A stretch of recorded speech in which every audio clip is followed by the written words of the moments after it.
The Fuhrer holds a high-level meeting shortly after D-Day. He doesn't know it, but a clique of German officers are sick of the war, disgusted with Hitler, and they plan to assassinate him that very afternoon. A war hero has planted a time bomb in a briefcase just 6 feet from Hitler's leg. Another officer, however, has accidentally moved the briefcase away from Hitler.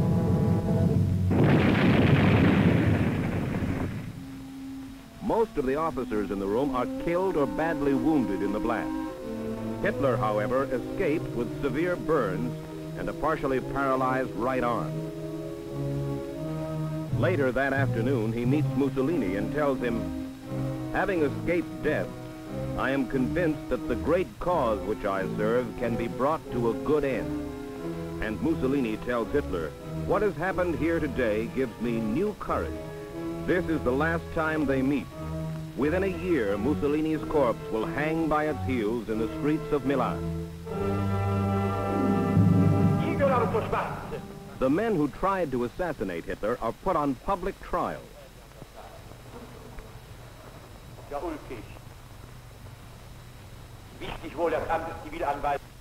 They are tormented by the prosecutor, by their own defense attorneys, and even by the judge, who will be described later as a vile, vituperative maniac. Feines Früchtchen. Ja, feines Früchtchen. Sie haben gewartet, bis man die Dienstverpflichteten. Und zwar, wo sind sie hingegangen? Chemische Erzeugung, haben keine Ahnung von Chemie. Werden Sie lieber eine Knarre in die Hand genommen, werde ich auf dumme Gedanken gekommen. Aber natürlich, Sie haben ja bestätigt, dass Sie KV sind. Also, und werden Sie hier nicht unverschämt.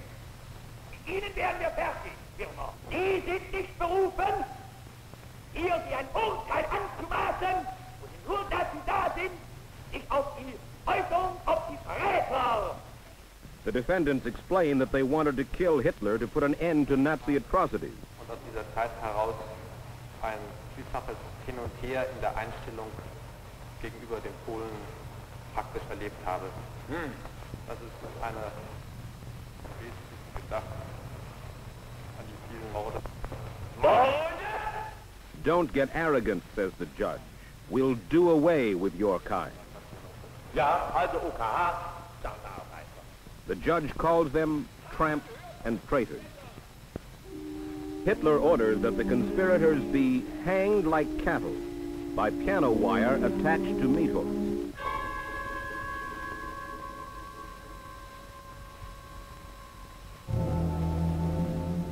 Now the tempo of Hitler's savagery begins to mount.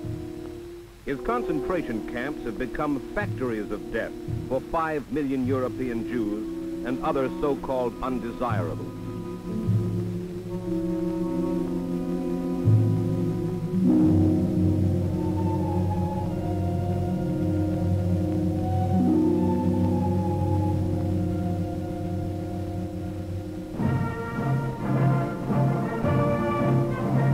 Most of the German people are callous to the carnage going on in their midst.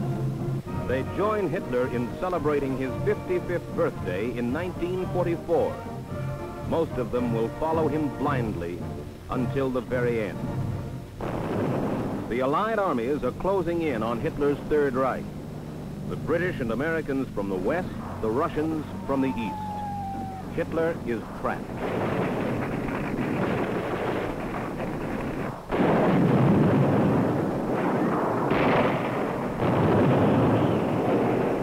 The Germans counterattack in the winter of 1944. This Battle of the Bulge is Hitler's last desperate gamble. He says, "We shall yet master fate."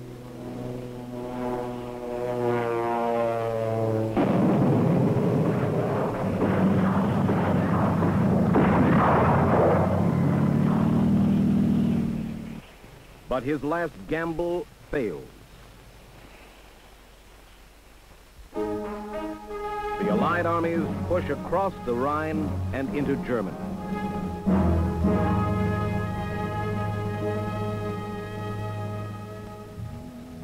Hitler establishes new headquarters in an underground bunker at the Chancellery in Berlin, where he will finally marry his mistress, Eva Braun. He has already had several nervous breakdowns, and a German officer says, His face and eyes give the impression of total exhaustion. All his movements are those of a senile man. The Red Army penetrates the outskirts of Berlin, only a few miles from Hitler's bunker.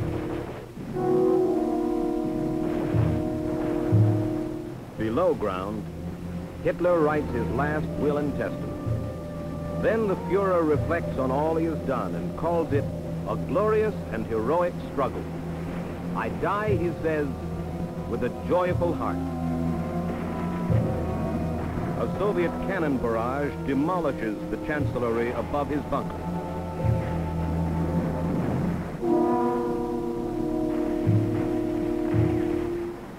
The next day, Russian troops press to within a block of Hitler's bunker. And as the street battle rages, Hitler and Eva Braun retire to a subterranean room. With the clatter of machine gun fire in their ears, Eva Braun takes poison, and Hitler puts a revolver to his mouth and pulls the trigger. Behind the shattered walls of the Chancellery, the bodies of Adolf Hitler and his bride are burned.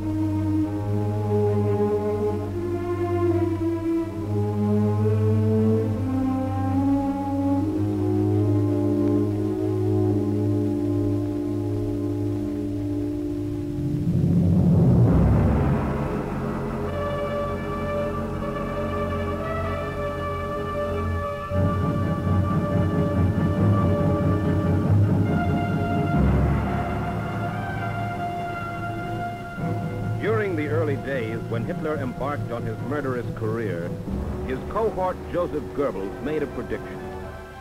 Once we have the power, he said, we will never give it up.